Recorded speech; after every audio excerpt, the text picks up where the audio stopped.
नवीनच सासूकडे गेलो.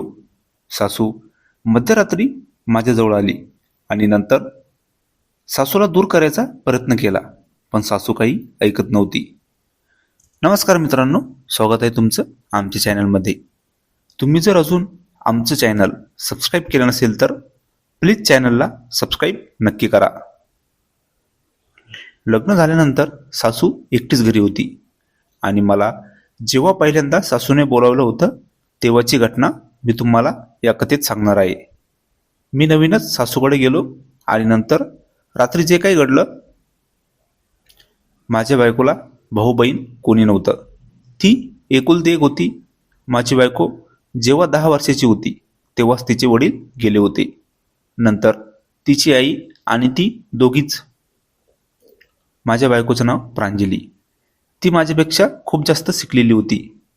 पहिल्या दिवशी तर मला समजत नव्हतं तिला कसं बोलावं, कारण ती शहरामध्ये लहानची मोठी झाली होती आणि मी गावात.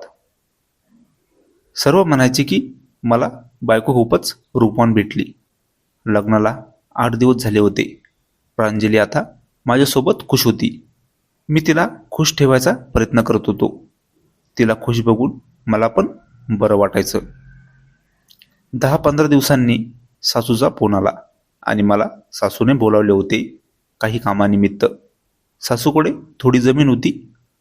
माझं लग्न ठरलं तेव्हाच मला सांगितलं होतं की सासूरवाडीतील जमीन आणि काही कामे पण मला बघावे लागेल. सासूचा फोन आल्यावर मी गेलो आणि जे काही काम होतं ते मी केलं. आता अंधार पडत होता. मी सासूला म्हणालो, मी निघतो आता.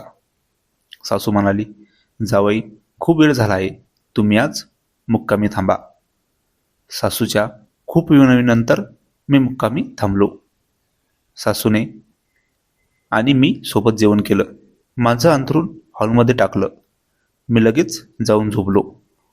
थोड्या वेळाने सासू माझ्या बाजूला येऊन झोपली होती. मी तर विचारात पडलो की सासू माझ्याजवळ कशी काय, पण मी काही न बोलता गुपचूप झोपून राहिलो. नंतर मला सासूची हालचाल जाणवली. मला समजलं होतं की सासू माझ्यासोबत. सासूला दूर करायचा प्रयत्न केला, पण सासू काही ऐकत नव्हती. परत परत माझ्याजवळ. सासूचं असं वेगळं वागणं मला तर रात्रभर. सकाळी मी जेव्हा झोपेतून जागा झालो, थोडा पण वेळ न लावता लगेच घरी निघून आलो. परत 4-5 दिवसांनी मला सासूने बोलवले, पण आता मी एकटा न जाता बायकोला सोबत घेऊन गेलो. जेव्हा पण मी सासूकडे जात होतो तेव्हा सोबत बायकोला घेऊन जात होतो. कधीच एकटा गेलो नाही.